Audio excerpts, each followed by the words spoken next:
Menteri Keuangan Sri Mulyani Indrawati meminta semua pihak untuk tidak lelah mencintai Indonesia.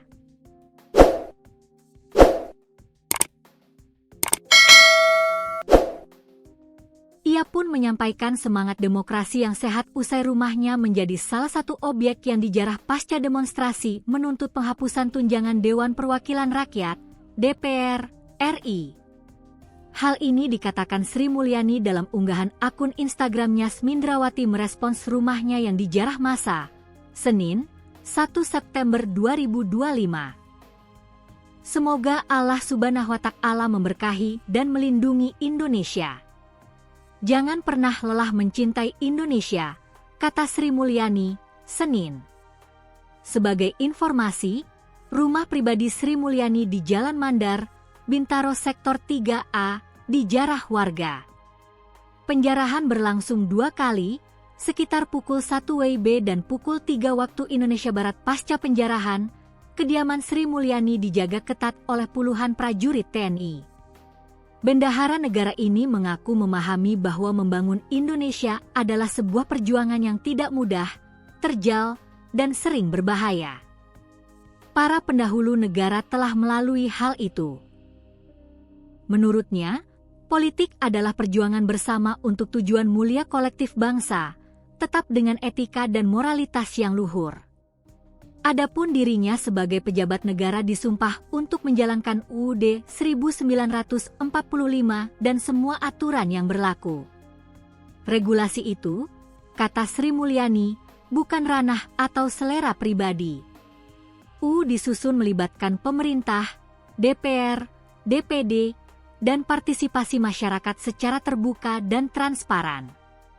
Apabila publik tidak puas dan hak konstitusi dilanggar UU, masyarakat dapat mengajukan judicial review ke Mahkamah Konstitusi, MK.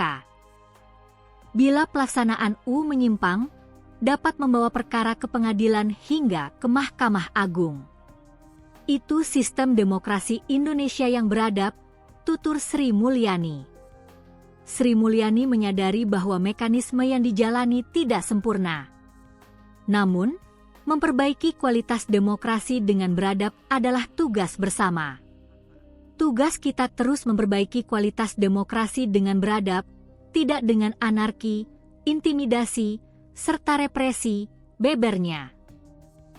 Adapun tugas negara harus dilakukan dengan amanah, kejujuran, integritas, kepantasan dan kepatutan, profesional, transparan, akuntabel, dan tanpa korupsi.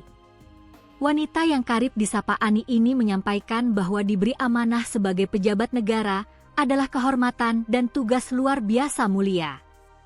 Begitu pula tugas yang tidak mudah dan sangat kompleks, memerlukan wisdom dan empati, serta kepekaan mendengar dan memahami suara masyarakat. Karena ini menyangkut nasib rakyat Indonesia dan masa depan bangsa Indonesia. Oleh karenanya, ia berterima kasih kepada seluruh masyarakat umum, termasuk netizen, guru, dosen, mahasiswa, media massa, pelaku usaha UMKM, koperasi, usaha besar, dan semua pemangku kepentingan yang terus menyampaikan masukan, kritikan, sindiran, bahkan makian, juga nasihat. Juga doa dan semangat untuk kami berbenah diri. Itu adalah bagian dari proses membangun Indonesia. Mari kita jaga dan bangun Indonesia bersama, tidak dengan merusak, membakar, menjarah, memfitnah, pecah belah, kebencian, kesombongan, dan melukai serta mengkhianati perasaan publik, jelas Sri Mulyani. Kami mohon maaf, pasti masih banyak sekali kekurangan. Bismillah, kami perbaiki terus-menerus, tandasnya.